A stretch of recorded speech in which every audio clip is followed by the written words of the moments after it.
Jo, hallo, willkommen zurück zu Subsistence Let's Play mit Shooty. Ja, ich habe ein bisschen weiter gespielt seither. Ihr seht es, meine Basis. Ich bin allerdings ein bisschen, ja, wie sage ich, konsterniert über das Spiel. Also ich muss ehrlich sagen, es packt mich irgendwie einfach nicht so richtig. Ich werde trotzdem noch schnell euch zeigen, was ich hier gebaut habe. Ich habe die Basis, die Wände fertig gebaut, eine Decke eingezogen, Ofen, Raffinerie, zwei Truhen soweit. Okay, oben habe ich noch nicht komplett zu, wollte ich hier eigentlich noch zumachen und dann hier einen kleinen Balkon. Hier ist das Beet, da habe ich schon ein bisschen was angepflanzt. Ja, soweit alles okay.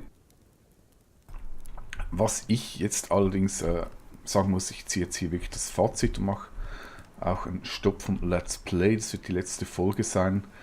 Der Grund ist, das Spiel packt mich irgendwie nicht so richtig und das liegt daran, dass der Tagesablauf eigentlich immer dasselbe ist. Sprich, ich gehe morgen raus, mache einen Tauchgang, suche Algen, renne Runde 1, renne Runde 2, loote Kiste da, loote Kiste dort, pflücke diesen Grashalm, pflücke jenen Halm, vielleicht schieße ich mal noch ein Tierchen ab und so. Ja, that's it. Dann wieder nach Hause, dann wird hier ein bisschen gebaut und die Nacht irgendwie ja, überstanden. Das finde ich ist einfach zu wenig. Es fehlt einfach irgendwie Aufregung oder irgendwas, das einen echt packt bei diesem Spiel. Das ist der negative Aspekt. Vielleicht passiert hier noch irgendetwas. Das Spiel ist noch in Entwicklung. Ich werde dann sicher mal gucken, wenn es ein Update gibt mit neuen Inhalten. Dann muss ich aber auch sagen, es gibt durchaus positive Aspekte in diesem Spiel, die mir wirklich gefallen. Das ist der Bau der Basis. Ich finde das echt cool gemacht, wie man hier das Ganze aufbauen kann. Es kommt natürlich noch viel mehr von Möglichkeiten. Lichter, ein Bett, wo ich spawn, dann Stromgeneratoren, damit mehr Strom reinkommt.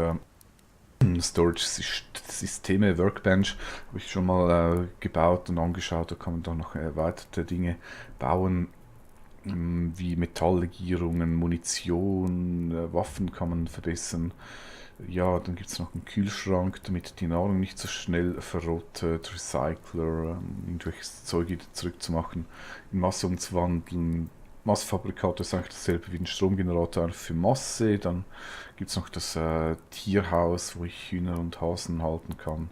Solarpanel zur Stromgeneration und so weiter und so fort. Das ist soweit alles cool zu machen. Ich finde auch toll, dass der Fortschritt relativ langsam vonstatten geht beim Aufbau der Basis. Das liegt an den beiden Limitatoren, einmal Energie und einmal die ominöse Masse. Und ja, ich mag das eigentlich, wenn man nicht irgendwie schon Tag 2 schon eine komplette Basis hat. Also es braucht wirklich Zeit und Geduld, das alles zu bauen. Das finde ich gut. Allerdings wird es dann auch ein bisschen auf die Spitze getrieben, wenn ich zum Beispiel auf der Werkbank ein Stück Munitionshülse baue und dafür einfach mal 50 Energie verpulvern muss. Dann muss ich sagen, ja klar, ich kann irgendwie 10 Stromgeneratoren bauen, damit es schnell wieder aufgeladen ist. Das braucht dann aber wiederum Biofuel. Biofuel muss man auch irgendwie zuerst mal bekommen und herstellen. Also es ist vielleicht dann doch ein bisschen zu sehr eingeschränkt. Ich denke, bei den großen Dingen, Einrichtungsgegenständen, das an dieses Energiemasssystem zu hängen, macht Sinn, weil es den Fortschritt verlangsamt. Aber bei so kleinen Dingen, die man produziert, finde ich es dann echt übertrieben. Ja, das mein Fazit. Also es ist jetzt nicht ein vernichtendes Urteil. Ich mag auch so ein bisschen die Grafik, ist eigentlich relativ realistisch dargestellt. Vor allem Sonnenaufgang und Sonnenuntergang ist wirklich hübsch gemacht. Kleider kann man dann auch noch herstellen. Im Moment bin ich hier noch mit Hose unterwegs. Da gibt es dann auch noch bessere Dinge. Inklusive Waffen, Schrotflinte wären eigentlich so das nächste gewesen, was ich gebaut hätte, ja. Also zum einen motiviert das Spiel, wenn es darum geht, das ganze Crafting zu machen. Das andere, einfach diese Tagesabläufe sind zu eintönig und langweilig. Selbst mit den Huntern habe ich mal ausgetestet. Die bauen 2, 3 Basen rundherum, aber die farmt man dann halt während des Tages auch ab. Dann greifen sie in der Nacht nicht an. Dann gibt es so dann einfach noch eine Ballerei.